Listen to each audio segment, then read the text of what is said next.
आज की इस वीडियो में हम बात करने वाले हैं स्टार्ट करने वाले हैं topic for the bank promotions. सभी बैंक्स के लिए ये वीडियोस बहुत ज्यादा हेल्पफुल रहने वाली हैं। सो अगर आप बैंक प्रमोशन की तैयारी कर रहे हैं, make sure to go for these particular videos. These are going to help you a lot, right.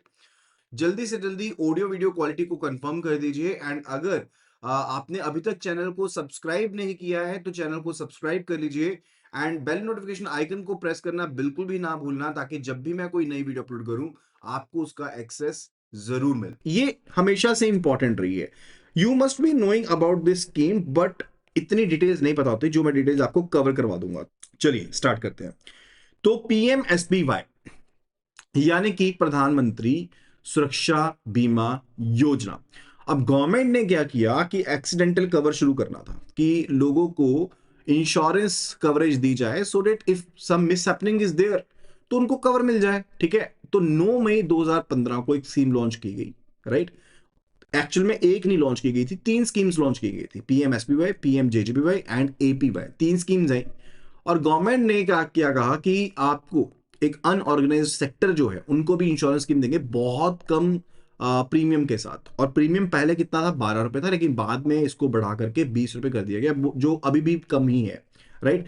And risk cover क्या रहेगा, 1 साल के लिए रहेगा। आपने प्रीमियम पे किया, 1 साल के लिए आपका रिस्क कवर अवेलेबल है।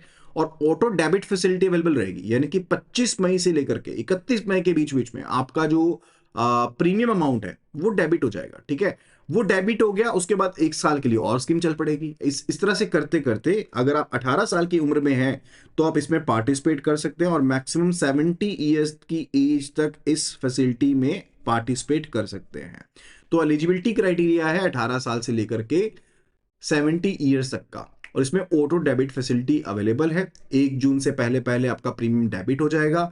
अगर ऑटो डेबिट नहीं होता है तो जिस दिन से ऑटो डेबिट आपका होगा उस दिन से आपकी स्कीम जो है वो कवर करना स्टार्ट करेगी, राइट। रेट्रोस्पेक्टिवली नहीं है कि वो 1 जून से स्टार्ट हो जाएगी। जिस दिन से डेबिट होगा, फिर जैसे मान लो कि 5 जून को डेबिट हुआ तो 5 जून से स्कीम आपकी स्टार्ट होगी, not from the day before, right.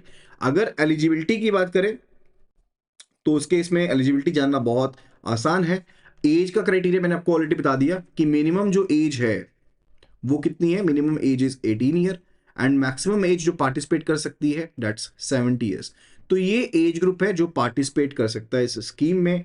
And institutional जो अकाउंट होल्डर्स हैं वो इसमें एलिजिबल नहीं है। मान लो कोई इंस्टीट्यूशनल अकाउंट होल्डर हो गया, कोई लीगल पर्सन हो गया, तो वो एलिजिबल नहीं है, सिर्फ natural person are allowed, right. अगर एक पर्सन के मल्टीपल अकाउंट्स हैं, ठीक है, तो आप मेंबरशिप सिर्फ एक ही अकाउंट से ले सकते हो। ऐसा नहीं आपके 5 अकाउंट्स है डिफरेंट डिफरेंट बैंक्स में, सेम ब्रांच में, तो आप मल्टीपल अकाउंट्स के थ्रू आप एनरोल कर ले, नॉट अलाउड, नॉट अलाउड। ठीक है, एंड अगर इवन मान लो प्रीमियम डेबिट हो भी गया, गलती से डेबिट हो भी गया और पर्सन की डेथ हो जाती है या क्लेम को अवेल करने के लिए वो एलिजिबल हो जाता है और वो मल्टीपल बैंक्स में अप्लाई कर देता है, वो फॉरफिट कर दिया जाएगा, कैंसिल कर दिया जाएगा। ये नहीं उनका क्लेम सेटल किया जाएगा, बिकॉज जो अम्ब्रेला कंपनी वो तो सेम ही है, राइट। सो आधार जो है वो प्राइमरी केवाईसी है that the bank is to obtain, जो पोस्ट ऑफिस को ऑब्टेन करना पड़ेगा फॉर द पीएमएसबीवाई पर्पसेस।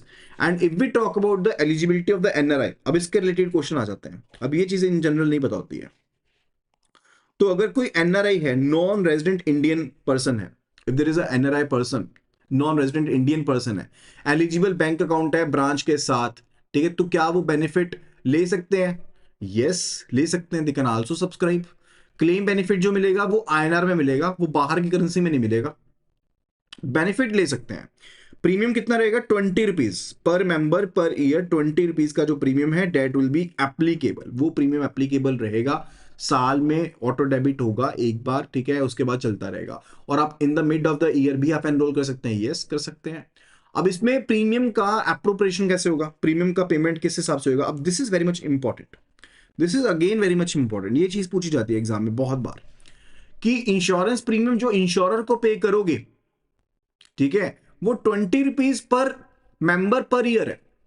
जो आप बिजनेस कॉरेस्पॉन्डेंट को या एजेंट को कमीशन दोगे कि भाई वो नई एनरोलमेंट्स लेकर के आया है उस पर्पस के लिए, वो 1 रुपी पर मेंबर है। और एडमिनिस्ट्रेटिव एक्सपेंस जो मिलने हैं पार्टिसिपेटिंग बैंक को जिसने चैनलाइज किया, राइट, तो वो बेसिकली उसे भी 1 रुपए पर मेंबर के हिसाब से मिलेगा, ठीक है। एंड जहां पर जो एनरोलमेंट है वो इलेक्ट्रॉनिकली हुई है, वहां पर कमीशन बच गई, वहां पर कमीशन बच गई। एंड जो बेनिफिट है वो किसको दिया जाएगा, that will be passed to the subscriber, वो सब्सक्राइबर को दे दिया जाएगा। इंश्योरर जो प्रीमियम है दैट विल बी रिड्यूस्ड, ठीक है, तो वो रिड्यूस हो जाएगा। जैसे मान लो जहां पर बीसी और एजेंट इन्वॉल्व नहीं है वहां पर प्रीमियम 20 रुपए नहीं चार्ज होगा, वहां पर 20 - 1 यानी कि 19 रुपीज प्रीमियम चार्ज होना चाहिए। Clear with it. अब बेनिफिट्स को देखते हैं, what are the benefits which are available, what are the benefits which are available. तो पहला बेनिफिट क्या है कि इन केस अगर एक्सीडेंटल डेथ हो जाती है तो कवर मिलता है 2 लाख रुपए का, that 2 lakh rupees cover is available. अगर परमानेंट टोटल डिसेबिलिटी है, पीटीडी, परमानेंट टोटल डिसेबिलिटी, यानी कि दोनों आंखें चलेगी, दोनों पैर चले गए, दोनों हाथ चले गए, या ठीक है, या फिर एक आंख एक पैर, combination of the same, right, तो उसके केस में 2 लाख रुपए का मिलेगा पर्सन को। देखो जब तो डेथ हो जाती है फिर तो नॉमिनी पर्सन को मिलेगा जो नॉमिनेटेड पर्सन है।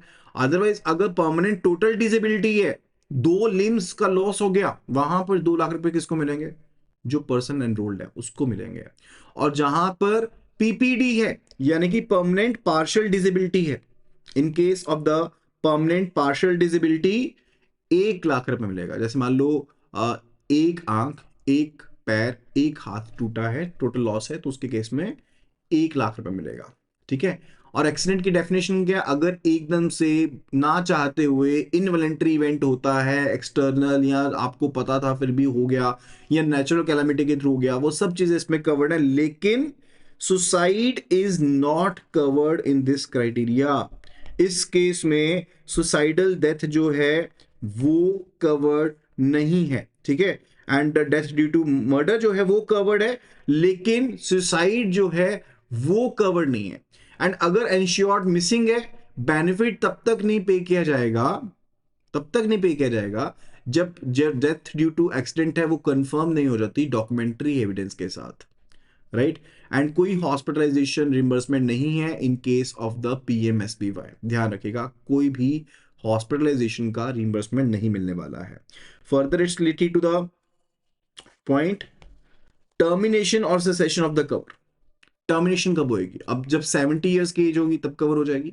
अकाउंट अगर बंद हो गया तब स्कीम बंद हो जाएगी। इनसफिशिएंट बैलेंस था तब कवर हो जाएगी। अगर मान लो टेक्निकल रीजन होते हैं, यानी कि इनसफिशिएंट बैलेंस था ड्यू डेट के ऊपर, राइट, या फिर मान लो कि आपको एनुअल प्रीमियम मिल गया था लेकिन रिस्क कवर जो था वो सस्पेंड कर दिया गया अनटिल रीइंस्टेटेड, आपने रीइंस्टेटमेंट नहीं करवाई है, वो रीइंस्टेटमेंट जो होगी वो यूजर की डिस्क्रिप्शन के ऊपर होगी, तो इन केसेस में जो आपका स्कीम है उसको टर्मिनेट कर दिया जाएगा आपके अकाउंट में।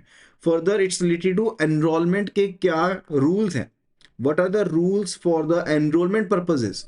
अब एनरोलमेंट जो है वो कंसेंट कम डिक्लेरेशन फॉर्म दिया जाएगा, एक ऑटो डेबिट ऑथराइजेशन देनी पड़ेगी पार्टिसिपेटिंग बैंक को या पार्टिसिपेटिंग ऑफिस को, पोस्ट ऑफिस को, राइट। एंड फर्दर जो बैंक्स हैं पोस्ट ऑफिसेज हैं वो मास्टर पॉलिसी होल्डर की तरह एक्ट करेंगे on behalf of the subscriber. तो आपने ध्यान दिया होगा कि इन पॉलिसीज के ऊपर ना मास्टर पॉलिसी नंबर मेंशन्ड होता है। If you have signed for the PMSBY PMJJBY तो मास्टर पॉलिसी नंबर होता है, ठीक है, तो ग्रुप इंश्योरेंस के लिए ये रिक्वायर्ड होता है। एंड जो बैंक रहेगा पोस्ट ऑफिस रहेगा वो मास्टर पॉलिसी होल्डर की तरह एक्ट करता है, राइट। सो इंडिविजुअल्स मान लो उन्होंने एक बार एग्जिट कर दिया या उनका पहले अकाउंट बंद हो गया या कुछ भी दिक्कत थी तो वो फ्यूचर में फिर से रिज्वाइन कर सकते हैं, लेकिन जिस दिन से ऑटो डेबिट होगा उस दिन से ही उनकी स्कीम दोबारा से चालू होने वाली है, बैकडेट से रेट्रोस्पेक्टिव बेस से कुछ भी स्टार्ट नहीं होने वाला है। एंड ज्वाइंट अकाउंट्स के केस में जितने भी ज्वाइंट अकाउंट होल्डर्स हैं सभी पार्टिसिपेट कर सकते हैं। प्रीमियम जो रहेगा that will be 20 rupees per member per year, ठीक है, वो रहेगा। Now after that it's related to claim settlement, कौन क्लेम करेगा, कहां पेमेंट की जाएगी, एंड टाइम लिमिट क्या रहने वाली है, ठीक है, तो ये काफी ज्यादा इंपॉर्टेंट है, this is very much important.